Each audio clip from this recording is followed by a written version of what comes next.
أكبر الله أكبر الله أكبر لا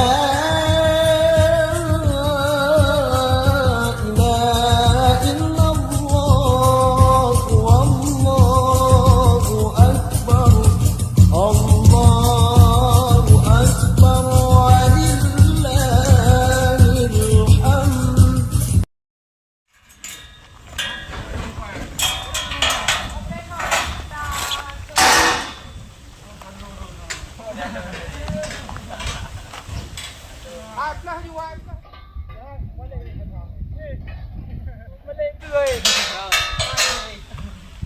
Sekarang kita berada di Menasah Busu Pulau Masjid, Kecamatan Mutiara, Kabupaten Pindiam.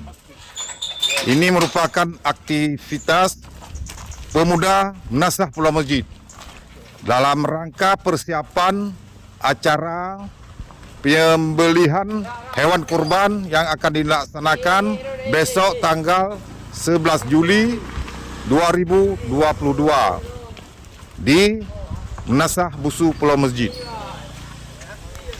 Tanggal berapa? Kita laksanakan untuk besok pagi penyembelihan kurban Di untuk warga Pulau Masjid di Kecamatan Mutiara, Kabupaten Pidi. Jadi bang, untuk besok kira-kira berapa ekor lembu dan kambing yang akan dikorban di sini? Kami akan besok pagi akan 3 ekor lembu dan 3 ekor kambing.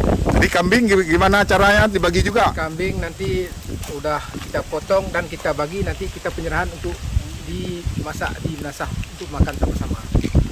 Alat apa tuh? Itu alat kuah belangong. Beres sekali bang ya? Iya. Itu alat kuah belangong untuk besok pagi.